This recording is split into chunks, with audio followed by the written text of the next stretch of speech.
రంగారెడ్డి జిల్లా మహేశ్వరం మండలం నాగారంలో భూదాన్ భూముల స్వాహాకు పక్కా ప్రణాళికతో భారీ కుట్ర జరిగిందనేందుకు ప్రాథమిక ఆధారాలున్నట్లు ఈడీ తేల్చి చెప్పింది. తప్పుడు వారసత్వ పత్రాలతో పాటు ఫోర్జరీ డాక్యుమెంట్లు ఆమోదించి రికార్డుల్లో నమోదు చేసి విక్రయాలకు అవకాశాలు కల్పించడంలో ప్రైవేటు వ్యక్తులతో పాటు తహసీల్దార్, కలెక్టర్, సీసీఎల్ఏ కార్యాలయాల వరకు పలువురి పాత్ర ఉందని పేర్కొంది. భూదాన్ భూముల స్వాహా ప్రయత్నాలపై హైకోర్టుకు సమర్పించిన కౌంటర్లో ఈడీ వివరాలు తెలిపింది.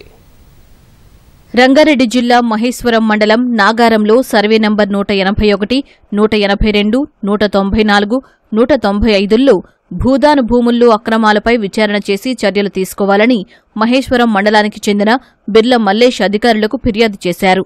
అయినా చర్యలు తీసుకోకపోవడంతో సీబీఐ ఈడీతో దర్యాప్తు చేయించాలని హైకోర్టులో పిటిషన్ దాఖలు చేశారు.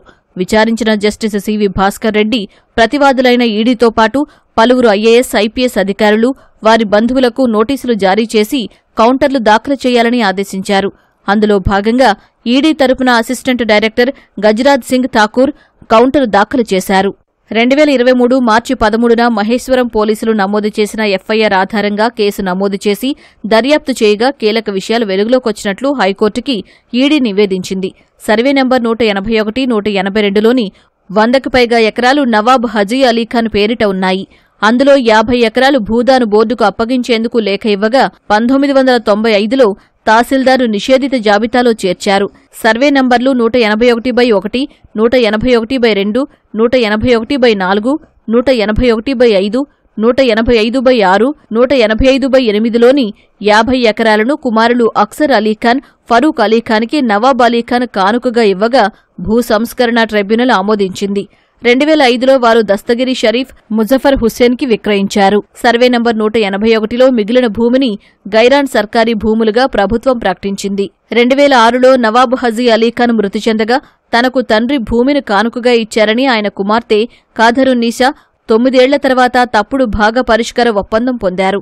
ఖాదరున్నీసా ఆమె కుమారుడు మునావర్ ఖాన్తో పాటు మహమ్మద్ అబ్దుల్ రహమాన్, మహమ్మద్ అబ్దుల్ అఖ్తర్, మహమ్మద్ అబ్దుల్ షుకూర్, చంద్రయ్య కలిసి కుట్రకి తెరతీశారు. నవాబ్కు 2 కుమారులున్నట్లు రెవెన్యూ రికార్డుల్లో ఉన్న ఖాదరున్నీసా ఒక్కరే వారసులని సమర్పించిన అఫిడవిట్ను ఎంఆర్ఓ పరిగణలోకి తీసుకుని ధరణిలో నమోదు చేశారు. వారంతా కలిసి 2017లో భూదాన్ బోర్డు డీనోటిఫై చేసినట్లు నకిలీ, ఫోర్జరీ లేఖ సృష్టించి అధికారులకు సమర్పించారు. భూదాన్ భూమిగా రికార్డుల్లో ఉన్న నకిలీ పత్రాలు సమర్పించిన ప్రైవేటు వ్యక్తులతో ప్రభుత్వ అధికారులు కుమ్మక్కై డీనోటిఫై చేశారు. వారసత్వ పత్రాలు, పాస్ పుస్తకం జారీ చేశారు. మ్యూటేషన్ పూర్తి కావడంతో ఆ భూమిని ప్రైవేటు వ్యక్తులకి విక్రయించారు. ఆ కుట్రలో అధికారుల పాత్ర ఉందన్న ఈడీ వారి ప్రమేయంపై దర్యాప్తు చేయాల్సి ఉందని తెలిపింది. వారసత్వ పత్రాల జారీ, డీనోటిఫికేషన్, మ్యూటేషన్కు అనుమతి, విక్రయ ఒప్పందాల్లో అధికారుల పాత్రపై వాంగ్మూలాలను రికార్డు చేసినట్లు తెలిపిన ఈడీ ఇతర శాఖల నుంచి సమాచారం వచ్చిన తర్వాత మరోసారి విచారించనున్నట్లు పేర్కొంది. ఫోర్జరీ పత్రాల ఆధారంగా తప్పుగా వారసత్వాన్ని ఆమోదించడంలో గత తహసీల్దార్, గత కలెక్టర్ పాత్ర ఉంది. కేసు దర్యాప్తులో భాగంగా పిటిషనర్ మల్లేష్ వాంగ్మూలాన్ని నమోదు చేసినట్లు తెలిపిన ఈడీ పిటిషనర్ ఇచ్చిన వినతి పత్రాన్ని గత ఏడాది నవంబర్లో డీజీపీకి పంపించినట్లు పేర్కొంది. అవసరమైతే కేసు నమోదు చేయాలని కోరగా ఇప్పటివరకు ఎలాంటి సమాచారం లేదని వివరించింది. దస్తగిరి షరీఫ్ ఇచ్చిన ప్రైవేటు ఫిర్యాదు ఆధారంగా మహేశ్వరం పోలీసులు 2023 మార్చి 13న ఎఫ్ఐఆర్ నమోదు చేశారు. ఖాదరున్నీసా, మహమ్మద్ మునావన్ ఖాన్, బొబ్బిలి దామోదర్ రెడ్డి, బొబ్బిలి విశ్వనాథరెడ్డి, సంతోష్ కుమార్, కొండపల్లి శ్రీధర్ రెడ్డి మోసపూరితంగా భూమి రిజిస్ట్రేషన్ చేసుకున్నట్లు కేసు నమోదైంది. గత మండల రిజిస్ట్రార్ అధికారి ఆర్పీ జ్యోతి సహకారంతో విక్రయాలు చేశారు. ఖాదరున్నీసా, మునావర్లు మోసపూరితంగా మ్యూటేషన్ చేయించుకుని 11 విక్రయ ఒప్పందాలు కుదుర్చుకున్నారు. ప్రభుత్వ భూమిగా నోటిఫై అయిన 40 ఎకరాలను విశ్వనాథరెడ్డి, ఎన్ సంతోష్ కుమార్కు 13.57 కోట్లకు విక్రయించారు. వారిద్దరూ ఆ భూమిని 17.50 కోట్లకు ఈపీఐఎల్కి విక్రయించారు. ప్రభుత్వ భూమి ప్రైవేటు బిల్డర్ పరం కావడంతో సర్కారుకి 17.50 కోట్ల మేర నష్టం వాటిల్లినట్లు ఎఫ్ఐఆర్ నమోదైందని కౌంటర్లో ఈడీ పేర్కొంది. సర్వే నంబర్ 194లోనూ అక్రమాలు జరిగాయన్న ఈడీ అందుకు సంబంధించి ఎలాంటి ఎఫ్ఐఆర్ నమోదు కాకపోవడంతో కేసు నమోదు చేయలేదని తెలిపింది. సర్వే నంబర్ 194లోని భూములను అబ్దుల్ షుకూర్ బంధువులు నవాబ్ హజీ అలీఖాన్ నుంచి కొన్నట్లు రికార్డులు చూపిస్తున్నాయి.